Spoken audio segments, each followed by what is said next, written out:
அன்போடு கூட வாழ்த்திக் கொள்கின்றேன். ஆண்டவர் மீண்டுமாக தம்முடைய திருவசனத்தை அருளுவதற்கு ஆண்டவர் தந்த வாய்ப்புக்காய் இறைவனை கனப்படுத்துகின்றேன். இன்றைய நாளினுடைய நம்முடைய சிந்தனைக்கு கொடுக்க பெற்றிருக்கின்ற தலைப்பு வறுமைக்கு கிறிஸ்தவர்களின் மறுமொழி, கிறிஸ்டியன் ரெஸ்பான்ஸ் டு பாவர்ட்டி. நிறைய நேரத்தில் இன்றைக்கு வறுமை என்று சொல்லுகிற போது கிறிஸ்தவ சமூகத்திலே அதிகமாய் பேசக்கூடாது, ஆவிக்குரிய வறுமை என்று அவைகளை பேசுவார்கள். ஆனால் திருமறை பேசுகின்ற வறுமை என்பது மனிதனுடைய யதார்த்த வாழ்விலே அவன் படுகின்ற அவதி. அவற்றுக்கு கிறிஸ்தவமாக்கிய அல்லது கிறிஸ்துவை பின்பற்றுகின்ற குமுதாயம் எவ்வண்ணம் அதற்கு பிரதிக்கிரியை செய்கிறது, அதற்கு எவ்வண்ணம் செயல்படுகின்றது என்பதை யோசிக்க வேண்டும். ஸோ இன்றைய நாள் அந்த ஒரு சிந்தனையை நாம் பெற இருக்கிறோம். இன்றைய நாளின் தலைப்பு நம்முடைய தென்னிந்திய திருச்சபையின் அட்டவணையின்படி 4வது ஞாயிற்கு கொடுக்க பெற்றிருக்கின்ற தலைப்பு. நாம் 4வது ஞாயிறு பெண்கள் ஐக்கிய குழுவின் ஞாயிறாக நாம் அனுசரிப்பிருப்பதனால் அவற்றை நாம் சற்று மாற்றி இந்த நாளிலே இந்த தலைப்பின் பேரிலே நாம் சிந்திக்கவிருக்கிறோம். தூய ஆவியின் ஒத்தாசை நாடி தலைகளை தாழ்த்தி இறை சமூகத்தை நோக்கி பார்ப்போம். எளியவர்க்கு சொந்தம் இந்த உலகம் என்று நம் இயேசு சொன்ன நல்ல காலம் வருமோ என்று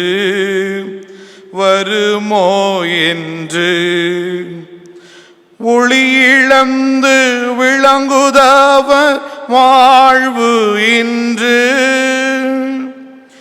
ஒளி இழந்து விளங்குதவர் வாழ்வு இன்று, அவர் உலகை என்று ஆழ்வதோ தலை நிமிர்ந்து நின்று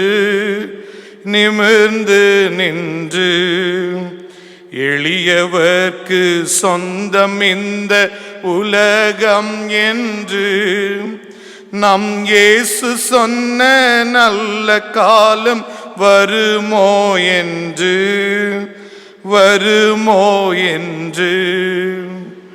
உள்ளம் என்னும் சோலையிலே அன்பு மலர்ந்தால் இந்த உலகத்திலே சம உரிமை மனம் கமழும் வெள்ளமென இறை அன்பு வழிந்தோடினான், வெள்ளமென இறை அன்பு வழிந்தோடினால் இங்கு வறியவர்கள் வாழ்வினிலே வலிமை வரும்.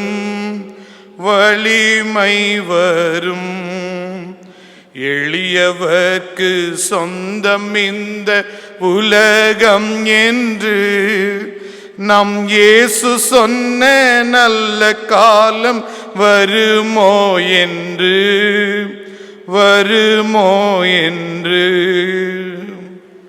எளியவரின் ஆதரவாளராக கடைநிலைகளிலே இருக்கின்றவர்களை மைய நிலைப்படுத்துவதற்கும் ஆண்டவரே அவர்களை தூக்கி நிறுத்துவதற்கும் அவர்கள் மாண்பை உயர்த்துவதற்கும் உடைய மேக மகன் எங்கள் ஆண்டவர் இயேசு கிறிஸ்துவின் ஊழியங்களை நினைவு கூர்ந்தவர்களாய் உம்முடைய திருச்சமூகத்தில் இப்பொழுது வருகிறோம். அவற்றுக்குரிய சிந்தனைகளை நாங்கள் பெற்றுக்கொள்வதற்கு இப்போதும் நீர் எங்களோடு இடைபெறும் இடம் வேண்டுதலை ஏறெடுக்கின்றோம். உடைய வசனம் எங்களோடு பேசட்டும். கிறிஸ்து இயேசுவின் மூலம் விண்ணப்பிக்கிறோம் நல்ல ஆண்டவரே, ஆமென். உலகத்தின் தோற்றத்திலே நாம் பார்க்கின்ற போது ஆண்டவர் அத்தனையும் படைத்த பிறகு அந்த உலகத்தை ரசிக்கின்றார். ஒவ்வொரு வேலைப்பாடையும் நிறைவு செய்த பிறகு நமக்குள்ளே அவைகளை நாம் என்ன செய்வோம், அழகு பார்ப்போம், எவ்வண்ணம் இந்த வேலை நிறைவு செய்திருக்கிறது என்று சொல்லி. So we look into the beautiness of our creation, our creativity. So that's where even God was also said that all the creation have been created in a very proper and beautiful manner, and that's very exalted to say that the creation is good and it is beautiful. படைப்பு என்பது நன்மையும் அது சிறப்பும் அழகுமிக்கது என்று சொல்லி ஆண்டவர் கண்டு அதை ரசித்தார் என்று ஆதியாகமத்திலே வாசிக்கிறோம். அப்படி என்றால் அங்கே மனித குலத்திலே குறைபாடுகள் இருந்திருக்கவில்லை. So there was no shortcoming, there was no shortage in the creation of God.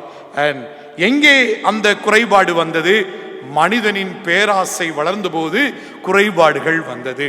அப்ப மனிதனுடைய பேராசை தான் இன்றைக்கு வறுமைக்கு மிகப்பெரிய ஒரு பொருளாக அல்லது ஒரு மறுமொழியாக இருக்க முடியும் என்பதை திருமறை முழுக்க நீங்கள் படிப்பீர்கள் என்றால் அவைகளை நீங்கள் தெளிவாக புரிந்து கொள்ள முடியும். அதுவும் ஏசாயா இறைவாக்கினர் நூல், ஆமோஸ் இறைவாக்கினர் நூல், மீகாவின் நூல்களை நீங்கள் படிப்பீர்களேயானால் சமூக நீதியை குறித்த மிகப்பெரிய வெளிப்பாடுகளை அவர்கள் கொடுக்கின்றதை நீங்கள் படிக்கின்றீர்கள்.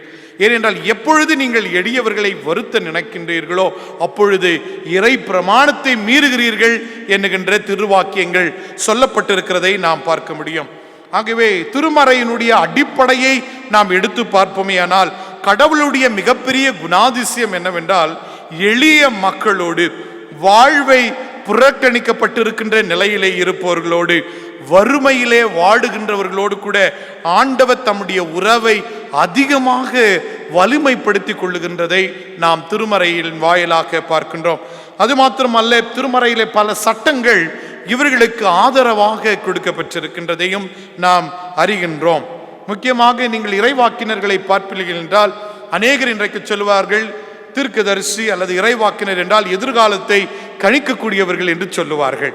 ஆகவே திருமறையின் அடிப்படையிலே இந்த இறைவாக்கினர்கள் என்பவர்கள் எதிர்காலத்திலே கணிப்பதை நடக்கிறதை சொல்லுவதை காட்டிலும் நிகழ்காலத்திலே நடந்து கொண்டிருக்கின்ற இழிவை கேள்வி எழுப்பவும் அதன் வழியாக எதிர்காலத்தை கட்டுகின்ற தீர்க்கர்களாகவே இருக்கிறார்கள். So these are the prophets who will counter the unjust structures of this present world so that they can build a future arena of life so that everybody can enjoy the fullness of life. அனைவரும் வாழ்வின் பரிபூரணத்தை அடைவதற்கு ஏற்ற வண்ணமாக சமூகத்தில் இருக்கிற தீமைகளையும் அநீதிகளையும் குரல் எழுப்பக்கூடியவர்களாக இறைவாக்கினர்கள் இருந்திருக்கிறார்கள். ஆகவே அதை தான் நான் உங்களுக்கு ஏற்கனவே குறிப்பிட்ட இறைவாக்கினர்கள் அதிக அழுத்தத்தை கொடுக்கக்கூடியவர்களாக இருக்கின்றார்கள். அது மாத்திரமல்ல, இன்றைக்கு அநேக நேரங்களிலே நம்முடைய செழிப்பு உபதேசங்கள், the prosperity doctrines or theology, இன்றைக்கு சொல்லக்கூடிய ஒரு மிகப்பெரிய செய்தி என்ன? பணம் படைத்தவன் ஆசீர்வதிக்கப்பட்டவன் என்றும் ஏழைகள் சபிக்கப்பட்டவர்கள் என்றும் சொல்லக்கூடியவர்கள். நீ இன்னும் வறுமையில் இருக்கிறாய் என்றால் நீ சபிக்கப்பட்டவன், உன்னை ஆண்டவர் உயர்த்தவில்லை என்று சொல்லுகின்ற ஒரு மிகப்பெரிய செய்திகளை இன்றைக்கு நாம் அதிகமாக கேட்கிறோம்.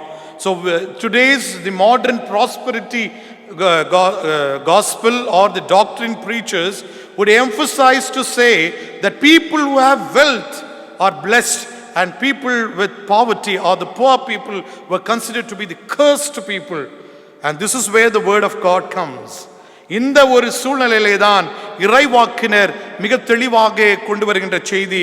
ஏசாயா எழுதிய இறைவாக்கினர் நூல் 5ஆம் அதிகாரம் 8 to 12 வரைக்கும் நீங்கள் படிக்க வேண்டும். அதில் குறிப்பாக 9வது வசனத்திலே நீங்கள் பார்க்கிறீர்கள் என்றால், வீடுகளின் மேல் வீடுகளை கட்டுகின்றவர்களும் நிலத்தின் மேல் நிலத்தை வாங்குகின்றவர்களும் பிறர் வாழ்வதற்கு இடமில்லாமல் போகும்படி செய்கின்ற உனக்கு ஐயோ! Woe to you, those who build house after house, those who buy field after field without leaving space for the other will be cursed. இதுதானே திருமறை. அப்பொழுது இந்த உபதேசங்கள் எங்கே இருந்து வந்தது? இயேசு கிறிஸ்து ஒரு ஐஸ்வர்யவான் அல்லது பணம் படைத்த செல்வந்தன் ஒரு இளையோடு உரையாடுகின்றதை நாம் எல்லாரும் நன்கு அறிந்திருக்கிறோம். அவரிடத்திலே ஆண்டவர் கேட்கிறார், ஆண்டவரிடத்திலே அந்த வாலிபன் கேட்கிறான், நான் நீடிய வாழ்வை பெற வேண்டும் என்றால் என்ன செய்ய வேண்டும்? அதற்கு ஆண்டவர் என்ன சொல்லுகிறார்? நியாயப்பிரமாணத்தை அவர் என்ன சொல்லுகிறார்? சிறு வயது முதலே நான் அதை கடைபிடிக்கின்றேன். அப்ப ஆண்டவர் சொல்லுகிறார், இன்னும் ஒரு இடத்திலே உனக்கு ஒரு குறைபாடு உண்டு. அப்பொழுது என்ன சொல்லுகிறார்? உன்னிடத்திலே இருப்பதை விற்று தரித்திரனுக்கு கொடு என்று சொல்லுகிறார். அப்படி என்றால் இப்போ நிறைய நேரத்தில் நம்மளும் இதை கேள்வி எழுப்பி பார்க்குறோம். அப்போ என்னோட இதெல்லாம் விற்று நான் ஒன்றும் இல்லாமல் இருந்து அடுத்தவங்களுக்கு எல்லாத்தையும் கொடுத்துடணும் அப்படி சொல்ல வரல. அதுதான் மன்னா பொருளாதாரம். அடிக்கடி நான் சொல்லுகின்ற ஒன்று. ஏன்னா உனக்கு எவ்வளவு தேவையோ அவ்வளவு எடுத்துக்கொண்டு விட்டுவிடு. அதை பிறர் எடுத்துக்கொள்ளட்டும். பிறரும் அதை அனுபவிக்கட்டும் என்கின்ற எண்ணம் வேண்டும். இன்றைக்கு அந்த எண்ணம் இல்லை.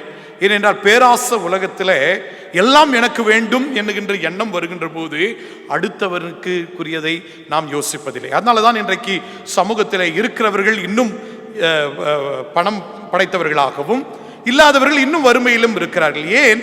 எப்பொழுதும் அங்கே there is a demand, எப்பொழுதும் அங்கே ஒரு தேவை இருக்கிறது. தேவை இருக்க இருக்க மக்கள் வாங்க வாங்க, so there is always a difference between the need and desire. தேவை என்றால் என் வாழ்வுக்கு என்ன தேவையோ அது. ஆசை என்றால் என்ன? ஆசைக்கு முடிவு உண்டா? இல்லை. ஆசைக்கு என்ன செய்யும்? இன்னைக்கு இது இருக்கா, நாளைக்கு அது வேணும்னு சொல்லும், அடுத்த நிமிஷமே இன்னொன்று வேணும்னு சொல்லும். ஆசைக்கு எல்லை இல்லை. அப்போ ஆசையை ஈடுகட்டுகின்றவர் கடவுள் அல்ல, தேவைகளை சந்திக்கின்றவர் கடவுள். A God who heeds the needs of the people and not the desires of the people. இல்லையா? இன்னைக்கு ஒரு கார் இருக்கிறவங்களுக்கு 2 கார் வாங்கணும்னு ஆசை. இன்னைக்கு நமக்கு ஒரு 2 வீடு என் பிள்ளைகள் ஏத்தாப்ப வச்சிருக்கேன்னா இன்னைக்கு நான் 4ஆவது பெருக்கணும்னு ஆசை. ஸோ இப்படி ஆசைகளுக்கு எல்லை இல்லாமல் போய்கொண்டிருக்கின்ற ஒரு உலகம். அப்பொழுதுதான் ஆண்டவர் சொல்லுகின்றார், நீ உனக்கு தேவையானதை வைத்து பிறருக்கானதை நீ விட்டு விடு. அப்படி என்றால் அவன் சொல்லுகிறான், சிறு வயது முதல் எனக்கு தெரியும் நியாயப்பிரமாணம். நமக்கும் தெரியும் நியாயப்பிரமாணம். We also know the Bible. We know the law. We know everything what Jesus had told, but we do not have a heart to practice. And that's where God tells you, knowing the scripture is not important, but putting those words into action is important. வசனத்தை நீ அறிந்து வைப்பது உனக்கு முக்கியம் அல்ல, ஆனால் அதே திருவசனம் உன் வாழ்வாகுகின்ற போது அவைகளை நடைமுறைப்படுத்துகிறது தான் மிகுந்த முக்கியம் என்று இன்றைக்கு சொல்லுகிறார்.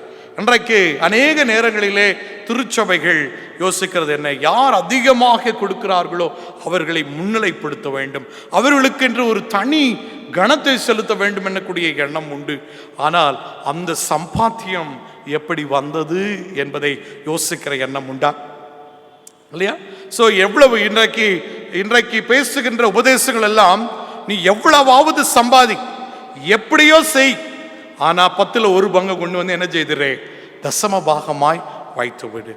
God never ever pleases with the bloodshed and exploited money. God wants your sweat earned labor to be presented as offering. உன்னுடைய சொந்த இரத்த வேர்வையிலே, உன்னுடைய உழைப்பிலே நீ கொண்டு வருகின்ற பலனை தான் ஆண்டவர் காணிக்கையாக எதிர்நோக்குகிறார்.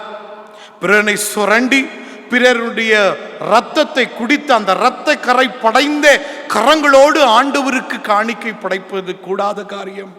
ஆனால் இன்றைக்கு சொல்லுகின்ற செய்திகள் என்ன? நீ எப்படியாவது சம்பாதி, என்னமோ செஞ்சு போ, ஆனா என்ன செய்திடணும்? கொடுக்க வேண்டியதை கொடுத்து விடணும். ஆண்டவருடைய திருவாக்கியம் அப்படி சொல்வதல்ல. ரத்தம் கரைந்தபடன் கரங்கள் சுத்திகரிக்கப்படுகின்ற போது காணிக்கைகளை ஆண்டவர் ஏற்று அங்கீகரித்து ஆசீர்வதிக்கிறார். தொடர்ந்து நாம் இன்றைக்கு கேட்ட 3 திருமறை பகுதிகள், இந்த 3 பகுதிகளும் எளியவர்களை மிக சிறப்பாக அவருடைய வாழ்வின் நலனுக்காக பேசப்படுகின்ற செய்திகள். இன்றைக்கு ஆமோஸ் இறைவாக்கினர் நூல் 8ஆம் அதிகாரம் 4லிருந்து 7 வரைக்கும் படைத்தோம். ஆமோஸ் இறைவாக்கினர் 8ஆம் நூற்றாண்டிலே வாழ்ந்த ஒரு மிக சிறந்த ஒரு இறைவாக்கினர். அவர் சொல்லுகின்ற போது அவர் சொல்லுகிறார், மீண்டும் 4வது வசனம், கடந்த வாரமும் நான் சொன்னேன், கேளுங்கள். எங்கெல்லாம் திருமறையிலே கேளுங்கள் என்று சொல்லுகிறதோ அங்கெல்லாம் நின்று வசனம் என்ன சொல்லுகிறது என்பதை கவனிக்க வேண்டும். You need to pause and listen what the word says, and that's where even here the Amos specifies to say, hear this. இதை கேளுங்கள். யார் கேட்க வேண்டும்? ஏழைகளை, வறியோரை நசுக்கி அவர்களுடைய நிறத்தை நாசப்படுத்துகின்றவர்களே நீங்கள் கேளுங்கள். இல்லையா? This is what this Bible is. A God who places his solidarity with the poor. அவங்கள கேள்வி கேட்க யார் இருக்கிறாங்கன்னு இன்னைக்கு நம்ம நினைச்சு பேசுறோம். Who is there to question for them? But here God is there. God is there to be a voice for this marginalized community, with the poor, vulnerable.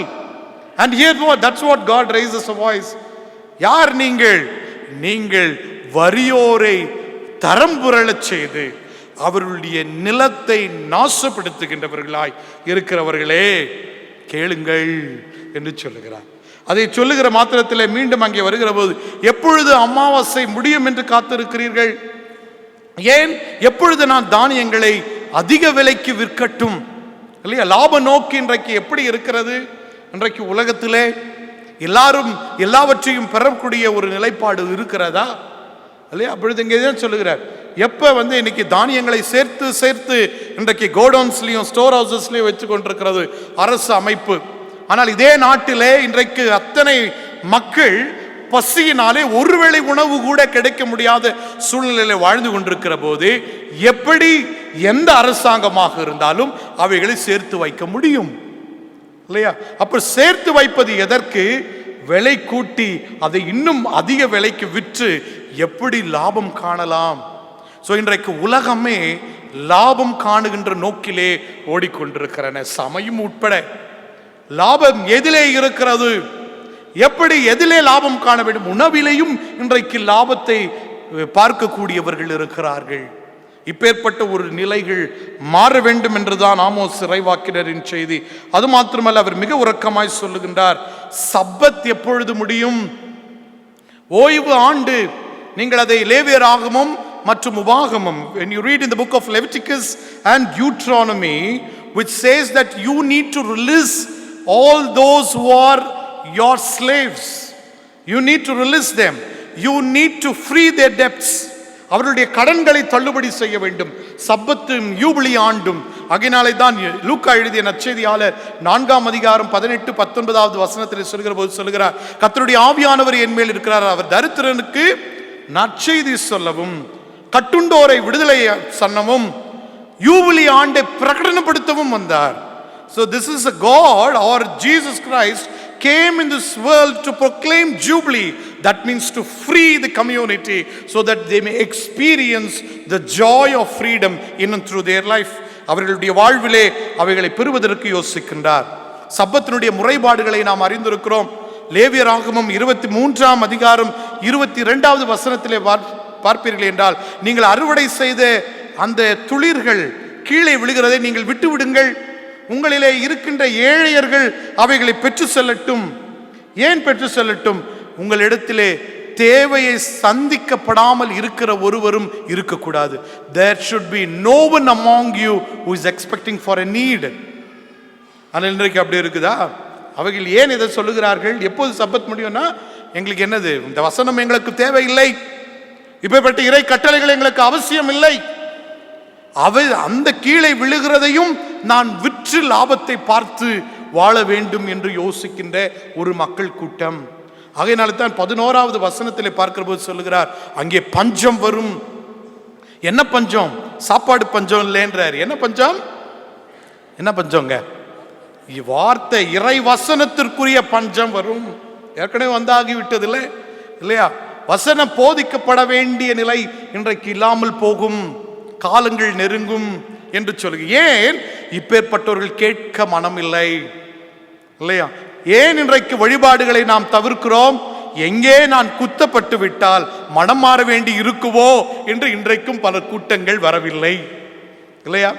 ஆனால் நாம் என்ன செய்கிறோம்? ஆலய ஒழுங்கு நமக்கு தேவையில்லை. ஆனால் நம்மளுடைய நிலைப்பாடு என்ன? நான் பிரச்சனைகளை எழுப்புவேன், வழிபாடு எனக்கு அவசியம் இல்லை. இதுதானே நம்மளுடைய சிந்தனைகளாக இருக்கிறன. வசனம் இன்றைக்கு நமக்கு அவசியமா? வசனத்தை குறித்த சிந்தனை நமக்கு உண்டா? அதனால தான் கடந்த வாரம் நற்செய்தி பகுதியில் நான் சொன்னபோது சொன்னேன், எங்கே இருக்கிறது பிசாசு? எங்கே இருக்கிறான் தீயோன்? ஆலயத்துக்குள்ளே தானே. ஏன் அவன் கெட்சிக்கிற சிங்கத்தை போல யாரை விழுங்கலாமோ என வகை தேடி கொண்டிருக்கிறான். இன்னைக்கு என்ன குற்றத்தை கண்டுபிடிக்க முடியும்? இன்னைக்கு என்ன பிரிவினை ஏற்படுத்த முடியும்? இன்றைக்கு என்ன பகைமையை கொண்டு வர முடியும்? இன்னைக்கு யாரை நான் தாழ்த்த முடியும்? இன்றைக்கு யாரை நான் குறைபாடை செலுத்த முடியும்? எப்பொழுது எது கிடைக்கும் என்று ஆவலோடு எத்தனித்து கொண்டு சபைகளின் சமாதானங்களை கெடுக்கின்றவர்கள் எத்தனை பேர்? அந்த சிந்தனைகள் இன்றைக்கு தேவை. அதுதான் வசன பஞ்சம். ஏனென்றால் திருவசனத்துக்கு இணையாக நம்முடைய செவிகள் சாய்க்காததினாலே இன்றைக்கும் எல்லா நிலையிலும் வறுமைகளும் பின்தங்கி இருக்கின்ற வாழ்வும் முறைகளும் இன்றைக்கு அதிகமாக இருக்கிறதை நாம் பார்க்க முடியும். நீங்கள் தொடர்ந்து வீட்டிலே சென்று வாசிப்பீர்கள் என்றால் யாத்திராகமம் 23:10 மற்றும் 11வது வசனம், உபாகமம் 15:12 மற்றும் 18வது வசனம், உபாகமம் 15:1-11 ஆகிய வசனங்களில் எல்லாம் பார்த்தீர்கள் என்றால், எவ்வண்ணம் நீங்கள் உங்கள் இடத்திலே இருக்கின்ற மக்களை நீங்கள் வழி நடத்த வேண்டும் என்று இறைவாக்கினர் குறிப்பிடுகிறதை நீங்கள் புரிந்து கொள்ளலாம். தொடர்ந்து யாக்கோபு 2:1-7 வசனம், அங்கே நீங்கள் பார்க்கின்ற செய்தி என்ன? பிரிவினைவாதங்கள், ஃபேவரிட்டிசம், பணம் படைத்தவர்களுக்கு ஒரு விதையான சலுகைகள், பணம் இல்லாதவர்களுக்கு ஒரு வகையான சலுகைகள். நான் எப்பொழுதும் கூறுவேன், திருச்சபை என்பது அனைவரின் ஸ்தலம். The church is a place for everyone and every people should experience the rights of the church. ஒவ்வொரு திருச்சபையின் கடை குடிமகனும் இந்த திருச்சபையின் உரிமையை பெற வேண்டும், இந்த திருச்சபையை சொந்தமாக்கிக் கொள்ள வேண்டும். பணம் படைத்தவர்களுக்கு மாத்திரம் என்கின்ற எண்ணம் வரக்கூடாது. நல்ல உடுத்தி வருகின்றவர்களை முதல் வரிசையிலே கொண்டு வந்து பணியமர்த்த செய்வதும், நல்ல கொடுப்பவர்களை உயர்த்தி பேசுகின்ற எண்ணங்களும் இன்றைக்கு திருச்சபைகளிலே இருக்கலாகாது என்பதை தான் யாக்கோபு இறைவாக்கினர் சொல்லுகின்ற செய்தி. அது மாத்திரமல்ல, அவர் என்ன சொல்லுகிறார்? எப்பேற்பட்டவர்களை நீங்கள் முன்னிறுத்துகிறீர்கள்? படம் படைத்து வழக்குகளை உங்கள் மீது தொடுத்து கொண்டிருக்கிறவர்களை நீங்கள் முன்வைக்கிறீர்கள். ஏனென்றால் தங்களுடைய பணத்தினாலே இறைவனுக்கு கனத்தை அவர்கள் செலுத்தவில்லை, மாறாக இறை படைப்புக்கு விரோதமாக அவர்கள் செய்கிறார்கள். பிரிவினைவாதங்களை ஏற்படுத்துவதற்காக அவர்கள் செய்கின்றார்கள். தங்களுடைய பணத்தை பிறனின் வாழ்வுக்காக அல்ல, பிறனை நாசப்படுத்துவதற்காகவே பயன்படுத்துகின்றார்கள். ஆகவே இங்கே பணக்காரனுக்கு எதிராக திருமறை பேசுகிறது என்பது அல்ல, எப்பேற்பட்ட சிந்தனையை பணக்காரன் கொண்டிருக்கிறான். தனக்கு உண்ட தன்னிடத்திலே ஆண்டவர் கொடுத்த பொருளையும் தன்னுடைய பணத்தையும் எப்படி அவன் கையாளுகிறான் என்பதை தான் அங்கே பார்க்கிறார். So God provides to his people with his own generosity so that people may experience the abundance. At the same time, the same God also expects his own people to share the wealth. தங்களிடத்தில் இருப்பவைகளை பிறரோடு பகிர்ந்து கொள்வதற்கு ஆண்டவர் எதிர்நோக்குகின்றார். உனக்கு திரளாய் கொடுத்திருக்கிறார், நீ பெருமை கொள்வதற்கல்ல. எனக்கு திரளாய் கொடுத்ததன் நோக்கம் என்ன? அவைகளை நான் பரிமாற வேண்டும், அவைகளை நான் கொடுக்க வேண்டும், தேவையில் இருப்போரை சந்திக்க வேண்டும் என்று சொல்லுகிறார். ஆனால் இன்றைக்கு பணங்கள் எதற்கு செலவிடப்படுகின்றன இல்லையா? இன்றைக்கு எத்தனை வழக்குகள் தொடுக்கப்பட்டு கொண்டிருக்கின்றன திருச்சபைகளின் மீது. இப்போ எங்கே நாம் உதவுவதற்கு சாத்தியமாகின்றன இல்லையா? யோசிக்கணும். இப்போ பணங்கள் எல்லாம் தேவையுள்ளவர்களை சந்திப்பதை காட்டிலும் வழக்கறிஞர்களுக்கு நாம் கொடுப்பதிலையும், நியாய கூடங்களிலே கொண்டு போய் எரிப்பதிலையும் இன்றைக்கு மூல நோக்கமாக சென்று ஓர் சில கூட்டங்கள் செயலாற்றி கொண்டிருக்கின்ற போது கிறிஸ்தவம் மறுமொழி என்ன? இன்றைக்கு வறியோரை நம்மாலே ஆதரிக்க முடிகின்றதா? தேவையில்லோரை நாம் அடையாளம் காட்ட முடியும். அவங்க வந்து கேட்கல, நான் உதவு பண்ணலைன்னு சொல்றதை காட்டிலும் தேவையில் இருப்போர்களை நான் பார்ப்பது அவசியம். அடையாளம் கண்டு நான் அவர்களுக்கு உதவுவது என்னுடைய தலையாய கடமை என்பதை ஒவ்வொரு கிறிஸ்தவனும் உணர வேண்டும். எங்கேயோ இருக்கிறவர்களுக்கு இங்கே இருந்து மணி ஆர்டர் டிராஃப்ட் செய்கிறோம், நாம் எல்லாவற்றையும் அனுப்புகிறோம். எனக்கு பக்கத்தில் இருக்கிற வீட்டிலே இருக்கிற ஒருவன் பசியா இருக்கிற போது ஒரு 100 ரூபாய் கொடுக்க கூட யோசிப்போம். இந்த சிறியவனுக்கு நீங்கள் எதை செய்தீர்களோ அதை யாருக்குங்க? ஆண்டவருக்கு செஞ்சோம் இல்லையா? பாருங்க, இதுதானே நம்மளுடைய ஆண்டவர். ஆண்டவர் என்ன கேட்கிறார்? ஆண்டவரே ஆண்டவரே முட்டை போட்டு அப்படியே நான் உட்கார்ந்துனே இருக்கிறது இல்லை இல்லையா? அதனே மத்தேயு 25வது அதிகாரத்தில் நீங்கள் பார்க்கிறீர்கள். நான் பசியா இருந்தேன், வஸ்திரம் இல்லாது இருந்தேன், சிறையில் இருந்தேன், அந்நியனாக இருந்தேன், நீ என்னை பார்த்தீர்களா? அப்படி என்றால் நீ எங்களுக்கு தெரியாது என்று சொல்லிவிட்டார். This is what our Lord is, a God who expects praxis oriented life, the action oriented life. வாழ்வின் நடைமுறை தேவை, தேவையுள்ளோரை அடையாளம் காண்பது தேவை. அவர்களுக்காக நான் ஜெபிக்கிறேன் ஐயா. ஆகையினால் தான் ஆப்பிரிக்கன் ஒரு ப்ராவர்ப் உண்டு. அவர்கள் சொல்லுகிறது என்ன? when you pray your feet should move. நீங்கள் ஜெபிக்கிற போது உங்களுடைய பாதங்கள் அசைய வேண்டும் என்று சொல்லுகிறார். போப் பிரான்சிஸ் இன்றைக்கு இருக்கிற நம்மளுடைய கத்தோலிக்க திருச்சபையினுடைய தலைவர், அவர் சொல்லுகிற போது சொல்லுகின்ற காரியம் என்ன? பசியாய் இருக்கிறவனுக்காய் முழங்காலிட்டு ஜெபம் பண்ணின பிறகு உன்னுடைய முழங்கால்களை கடந்து தெருக்களுக்கு செல். No, when you pray, when you kneel and pray for those who are hungry, as you finish your prayer, immediately take off your kneel, move out into the streets, look for the people whom you can serve. யாருக்கு நீங்கள் சேவை செய்ய முடியும் என்பதை யோசியுங்கள் என்று சொல்லுகின்றார். ரோவன் Williams என்று நம்முடைய முன்னாள் archbishop of Canterbury Robin Williams குறிப்பிடுகின்ற போது சொல்லுகிறார், God did not make us human being to be just a Christian, but rather God made us to be Christian to be more human. நாம் அதிகமான மனிதாபம் கொண்ட மக்களாக உலகிலே செயல்படும்படிக்கு ஆண்டவர் நம்மை கிறிஸ்தவர்களாய் அழைத்திருக்கிறார் என்று சொல்லுகின்ற செய்தியை நாம் அதிகமாக பார்க்கிறோம். ஆகவே இதுதான் கிறிஸ்தவ வாழ்வின் அடித்தட்டு நிலைப்பாடு. இவைகளை திருச்சபை யோசிக்க வேண்டும். நீங்கள் தொடர்ந்து லூக்கா எழுதிய நற்செய்தியாளர் 16ஆம் அதிகாரத்திலே படிப்பின். லூக்காவின் நற்செய்தியே எளியவர்களின் நற்செய்தி. The gospel according to St. Luke is the gospel of poor, marginalized and the vulnerable. பெண்களை அதிகமாக கனம் பொருந்தி பேசுவார், ஏழைகளை தூக்கி பேசுவார், பாடுபடுகின்ற மக்களுக்கு ஆதரவாக பேசக்கூடியவர் இந்த லூக்காவின் நற்செய்தி. சிறப்பு வாய்ந்த நற்செய்திகள். நீங்கள் அவைகளை தொடர்ந்து படிப்பீர்கள் என்றால் சிறப்பாக இருக்கும். இந்நாளுக்குரிய பகுதியை நீங்கள் நற்செய்தியை பார்ப்பீர்கள் என்றால் இவைகள் நமக்கு நிறைய புரிதல் என்ன. இந்த உலகத்தில் கஷ்டப்படுறீங்களா? கஷ்டப்படுங்க. பரலோகத்தில் போனால் உங்களுக்கு என்ன கிடைச்சிரும்? சுகம் கிடைச்சிரும்னு சொல்கிறாங்க இல்லையா இந்த நற்செய்தி வச்சு. ஆனால் இதை கொஞ்சம் தலையீழாய் நாம் பார்க்க வேண்டும். So we need to have a new eyes to read this gospel. Since I am running out of time, அவைகளில் உள்ள சாராம்சம் மாத்திரம் நான் சொல்லிவிடுகிறேன். இவைகளை நாம் தலைகீழாக கொஞ்சம் யோசித்து பார்க்க வேண்டும். We should have a subversive understanding to this. இங்கே நீங்கள் பாருங்கள், ஐஸ்வர்யவானின் பெயர் குறிப்பிடப்படவில்லை. யார் பெயர் குறிப்பிடப்பட்டிருக்கிறது? லாசருவின் பெயர் சொல்லப்பட்டிருக்கிறது இல்லையா? இப்ப இந்த இரண்டாவது காரியம் இங்க என்ன சொல்லி பார்க்கிறோம் என்றால், இந்த பணங்காரன் மரித்த பிறகும் கூட அவனுடைய பண மேட்டுமையும் அதிகார மேட்டுமையும் பாருங்க எப்படி இருக்குன்னா, அவன் அங்க போய் கூட லாசர்கிட்ட பேசல. தான் வீட்டு வாசல் இருந்தப்பதான் கண்டுக்கல. இறை அரசுக்குள் உப்பிரவேசித்த பிறகும் கூட என்ன இல்லை, அவள் குறித்த கரிசனல். யார்கிட்ட மட்டும் தான் பேசுறாரு? ஆபிரகாம்கிட்ட மட்டும் தான் பேசுறாரு இல்லையா? எவ்வளோ பெரிய மனநிலை பார்த்தீங்களா? இது இன்னைக்கு இருக்கு இல்லையா? நமக்கு யார் அதிகாரம் இருக்கிறதோ, ஈக்குவல் ஸ்டேட்டஸ்கோ இல்லையா? we will always look for our equal இல்லையா? ஒருவேளை நம்முடைய உறவினர்கள் கொஞ்சம் ஏழையாக இருந்தாலும் அவர்கள் உறவினர்கள் என்று சொல்லுவதற்கு அச்சப்படுவோம் இல்லைன்னா என்னுடைய திருச்சபையிலே அநேக ஏழைகள் இருக்கிறார்கள் என்று சொல்வதற்கு ஒருவேளை திருச்சபையும் என்ன செய்யும்? அச்சப்படுகின்ற ஒரு சூழ்நிலை. இப்படி இருக்கின்ற ஒரு காலத்திலே தான் பாருங்கள், இங்கே ஆண்டவர் அவர்களை கனப்படுத்துகிறார்.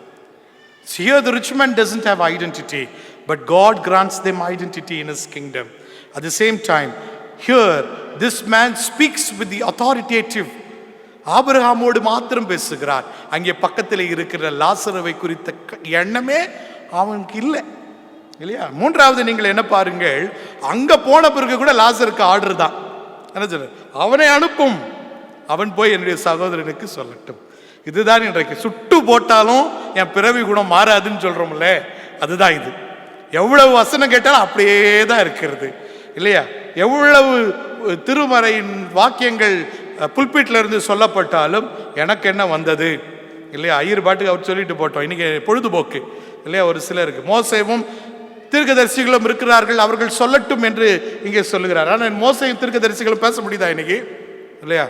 ஒருத்தர் அதான் சொல்றாரு, போன வாரம் வந்து என்கிட்ட, ஐயா நீங்கள் இன்ட்ரடக்ஷனே ஒரு 15 மினிட்ஸ் போயிட்டீங்க, அப்புறம் ஒரு 5 மினிட்ஸ் இதில் வந்தீங்க, இது பார்த்தீங்களா ரொம்ப எக்ஸ்டெண்ட் ஆயிடுச்சு எங்களுக்கு அப்படி இல்லையா? இன்றைக்கு வசனத்திற்கு நம்ம டைம் பாஸாக யோசிச்சுட்டு இருக்கோம். we always have that tendency. So today preaching has become entertainment. and என்ன தெரிஞ்சுக்கிட்ட அந்த அவ்வளோ சரி 15 நிமிஷம் பேசணும், 15 நிமிஷத்தில் நீ என்ன தெரிஞ்சுக்கிட்டேன்னு கேட்டால் அமைதியாக தான் இருப்போம். they will never answer and they do not have an heart to answer. And this is what the situation of our life is. And that's where even Amos the prophet says, people doesn't have an heart to listen and hear to the word of God, and that is the famine. அதுதான் பஞ்சம். அவைகளை நாம் தொடர்ந்து சிந்திக்க வேண்டும். இங்கே தொடர்ந்து நீங்கள் பார்க்கிற போது 30வது வசனத்திலே சொல்லுகிறார், மரித்தோர் மீண்டும் எழுந்து போனால் அவர்கள் நம்புவார்கள். இன்னைக்கு நிறைய பேர் அப்படிதானே, அற்புதம் நடந்த கடவுளை நம்புறது, அற்புதம் இல்லையா கடவுளை நம்புறது இல்லை இல்லையா? செத்தவை அதனால தான் ஆபிரகாம் சொல்றார், மனம் திரும்பணும்னு நினைச்சான்னா தீர்க்கதரிசிகள் உரைக்கும் போதே அவன் மனம் திரும்புவான். மனம் திரும்பணும்னு அவன் நினைக்கலன்னா மறிச்சவன் போய் அங்கே சொன்னாலும் ஒன்றும் பயனில்லைன்னு சொல்றாரு. பார்த்தீங்களா? 30-31வது வசனம். இன்றைக்கு திருச்சபைகள் ஏன் செத்து கிடக்கிறது? திருச்சபைகளுக்குள்ளே ஏன் இன்றைக்கு செயல்பாடுகள் இல்லை? இன்றைக்கு திருச்சபைகள் ஏன் மங்கி போய் இருக்கிறது? இதற்கு காரணம் இதுதான். இன்றைக்கு கடவுளை நாம் வெறும் ஒரு அதிசயம் செய்யக்கூடிய கருவியாக வைத்து நடத்தி கொண்டிருக்கிறோம். We only try to grab the miracle powers of God. No. எது மிராக்கிள், எது அற்புதம்? நாம் ஒன்றிணைந்து வருகிறது, ஒப்புரவாகி நாம் எல்லாரும் சேர்ந்து இறை அரசை கட்டுவதற்காக அயராது ஒழிப்பது, திருச்சபைகள் திருக்களிலே சென்று தேவையுள்ளோரை அடையாளம் காண்பது, பிரச்சனைகள் நமக்குள்ளே ஏற்படுத்துகிறதை தவிர்த்து விட்டு எங்கே பிரச்சனை இருக்கிறதோ அதை போக்குவதற்கு முயற்சி செய்வதற்கு. இன்றைக்கு திருச்சபைகளில் இருக்கிற பிரச்சனைகளையே சரி செய்வதற்கு நேரம் போதிவிட்டால் எப்படி சமூகத்தின் சீர்திருத்தத்திற்கும் சமூகத்தின் நலனுக்கும் நாம் உழைக்க முடியும், பேச முடியும்? யோசிக்கணும் இல்லையா? இன்றைக்கு வேலை செய்கிறவர்கள் எப்படி இருக்கிறார்கள்? கண்பூசலாக இல்லையா, ஓடி ஓடி ஓடி செய்வாங்க. ஆனால் அங்கே வேலை இருக்குமா? வேலை இருக்குமா? இல்லை. நம்ம நினைப்போம், ஐயோ எவ்வளவு கஷ்டப்படுறாங்க இவங்க. சுத்த மனசாட்சியோட வேலை புரிகின்ற ஏழைகளை நாம் அடையாளம் காண வேண்டும்.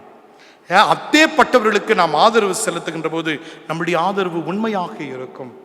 ஆகவே தான் ஆண்டவர் சொல்லுகின்றார், நீ என் ஆலயம், அதற்குள்ளே இத்தகைய கட்டமைப்புகள் உருவெடுக்குமானால், இரக்கமும் அன்பும் நிறையுமானால், பேத பாவங்கள் நீங்கி, so there needs to be an end to the favoritism, there needs to be an end to the discriminations that we do. நமக்குள்ளே இருக்கிற பிரிவினைகள், நமக்குள்ளே இருக்கின்ற எத்தனை இழிவு சிந்தனைகள் இருக்கிறதோ அவைகளை தகர்த்து எறிந்து தேவையுள்ளோரை அடையாளம் காணுங்கள். சிந்தனை தூய்மை பெறட்டும். அப்பொழுது மக்களின் கூக்குரல் உன் செவிகளுக்கு எட்டும். இல்லை என்றால் வெறுமனையே நமக்குள்ளேயே நாம் பிரிவினைவாதங்களையும் ஏற்ற தாழ்வுகளையும் வைத்து நடப்போம். திருச்சபையே இன்றைக்கு சிந்தி எப்பேற்பட்ட சிந்தனைகளுக்குள்ளே இருக்கிறோம். வறியோர்களை நம்மாலே அடையாளம் காண முடிகின்றதா? திருச்சபைகளுக்கு வாரந்தோறும் வருகிறோம். என்னுடைய சபையில் எத்தனை ஏழைகள் இருக்கிறார்கள் இன்றைக்கு எனக்கு தெரியுமா? அவர்களுடைய வாழ்வின் முன்னேற்றத்துக்கு இன்றைக்கு 100 ரூபாய் கொடுத்து நான் அனுப்புவது முக்கியம் அல்ல. அவர்கள் நிரந்தரமாக அவர்களுடைய சொந்த கால்களிலே நின்று உழைத்து அதன் பலனை அவர்கள் அனுபவிக்க வேண்டும் என்று என்றைக்காவது நிரந்தரமான ஒரு தீர்வை திருச்சபை கண்டிருக்குமாயின் அந்த திருச்சபை கிறிஸ்துவினால் கட்டப்பட்ட திருச்சபை. அந்த திருச்சபையிலே இறை போதனைகள் வலிமையாக இருக்கிறது என்பதுதான் பொருள்.